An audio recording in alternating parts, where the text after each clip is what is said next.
Gunther demands a rematch. JRW live. Hit the aisle, stack the card, chase that rare one, play it smart. Bobby Joe right by his side. JRW live ride. JRW live. Let's go. Toy hunting shows on the road. Figure reviews, bold predictions too. WW week breaking it through.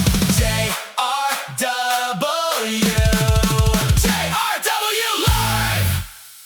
What's up, JRWTV, the weekly set review of Mid SmackDown. They kicked off the show with a pissed off Gunther going on a complete rampage, destroying everything, and then saying how he's the best professional wrestler in the world. He was screwed last week at the Clash in Italy by Cody Rhodes. His foot was under the rope. It's bullshit. He demands a rematch. This is bogus. He's one of the best professional wrestlers in the world. He's pissed. He's on a rampage, just crashing out. Cody Rhodes' music hits, and Cody Rhodes comes down to the ring. He's like, hey, I won fair and square, and I told you at Clash in Italy, if you want a rematch, you can get one anytime, any place, anywhere. And Cody's just kind of like doing his politician type thing of just like politically just talking about some bullshit about how he can be WWE champion. Gunther's complaining. And then here comes Sami Zayn. Sami Zayn's music hits. He comes down to the ring. He's like, whoa, whoa, whoa, whoa.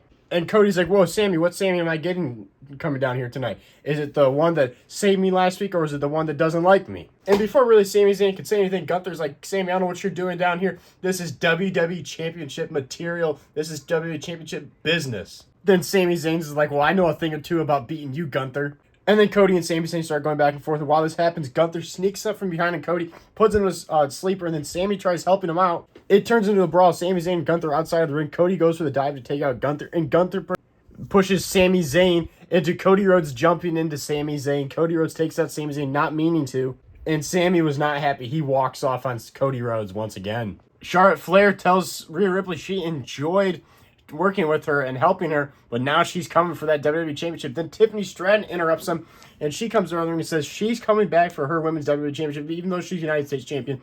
She wants that title back. And then Jade Cargill, Michin, all of them, BFAT, interrupt them. It sets up a tag match between Charlotte Flair and Tiffany Stratton versus Jade Cargill and Michin, which Jade Cargill and Michin defeat Charlotte Flair and Tiffany Stratton.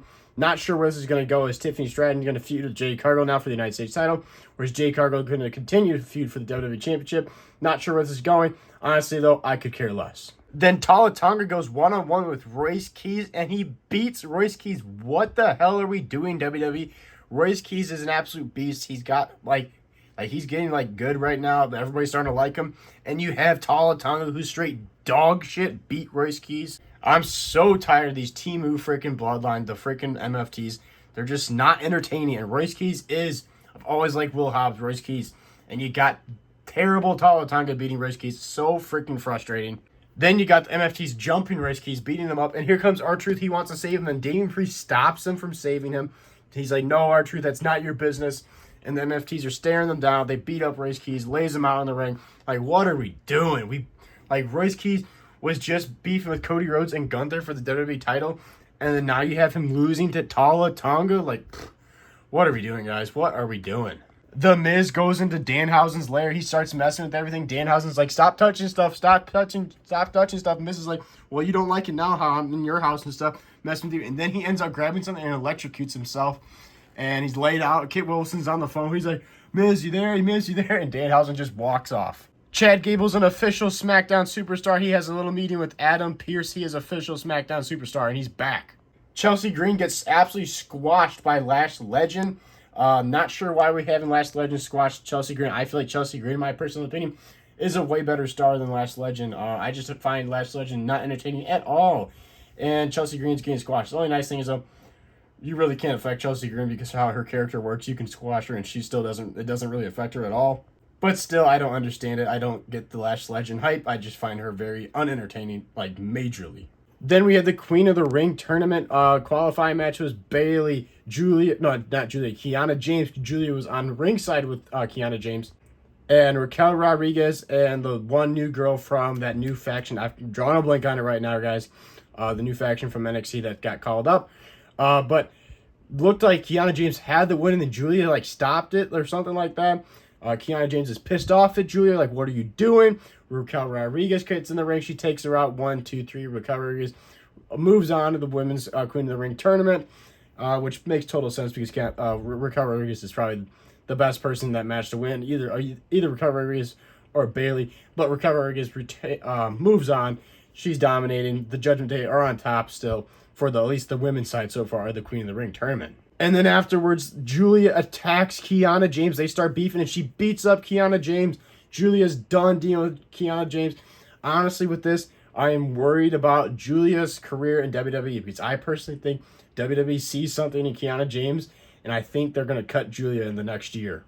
I don't see them pushing Julia like how they've been like originally they were. She's like starting to like get lost, and Kiana James is starting to become a star, and I think they might actually get rid of Julia, which sucks.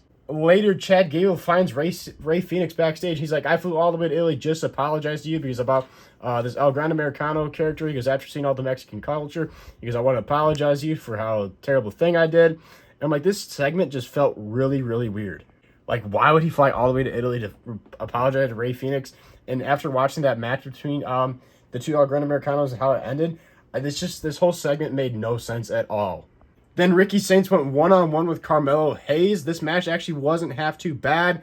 Ricky Saints picks up the victory by stealing, like not really necessarily stealing the win, but getting that cheap win by pulling the tights of Carmelo Hayes, defeating him.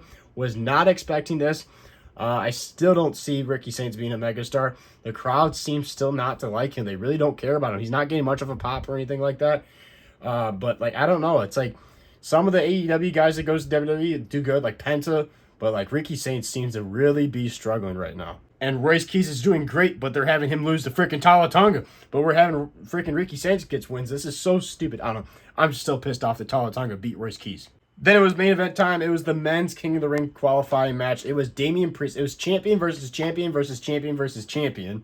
It was tag champion Damian Priest versus tag champion Braun Breaker versus United States champion Trick Williams versus AAA Mega Champion Dominic Mysterio. And this match was absolute chaos. It's a fatal four-way. You got the Judgment Day getting involved with Dirty Dom. You got the Vision for Braun Breaker. It's just absolute chaos. Braun Breaker almost picks up the victory. He gets that spear on Damian Priest, and then he jumps across the ring, or outside of the ring, onto the announce table, taking out Trick Williams. Damian Priest then gets back up. I don't know why Braun Breaker got out of the ring. Made no sense. But he had to take out Trick Williams. Damian Priest is about to chokeslam Dirty Dom Mysterio when Liv Morgan crawls in the ring and hits Damian Priest with the good old low blow. And Dirty Dom takes advantage of it, throws him into the ropes, hits him with the 619. 1, 2, 3. Dirty Dom steals the win and advances in the King of the Ring tournament, defeating Damian Priest, Braun Breaker, and Trick Williams. I did not think that was going to happen. I personally thought Braun Breaker was going to win this match. Honestly, I think Damian Priest was the last person I thought was going to win this. But I would say third last, I would say was Dirty Dom. I was not expecting this. Steals the win. And he goes on next week or in a couple weeks to face Obafemi. Rest in peace, Dirty Dom, because I got a feeling Obafemi's going to murder him in a one-on-one match. I swear to God, if they have Dirty Dom somehow steal a win over Obafemi, that'll be the biggest mistake ever. They got to have Obafemi just murder Dirty Dom, and it'd be great. But they ended the show with Dirty Dom celebrating, getting the hell out of there with Liv Morgan and JD McDonough. And both of them are looking forward, or also Raquel Rodriguez are looking forward to winning the King and Queen of the Ring tournament because Liv Morgan's also in it, which makes no sense because she's the Women's World Champion.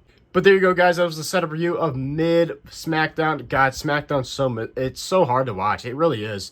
Like, some of this was good. Some of this is just horrendous. I mean, like, really, the best part, in my opinion, was the start of the show wasn't half too bad. Just on the Gunther crashing out was kind of entertaining. And the main event wasn't terrible. Ricky Saints and Carmelo Hayes is all right. Tala Tonga beating Royce Keys really pissed me off. Chelsea Green getting squashed made no sense. And this whole Jade Cargill, Michi, and B-Fab storyline with Rhea Ripley, Charlotte Flair, Alexa Bliss, and now I guess Tiffany Stratton really makes no sense either. You're just getting everybody mixed together, and it just really is, I don't know. I'm not sure where they're really going with this.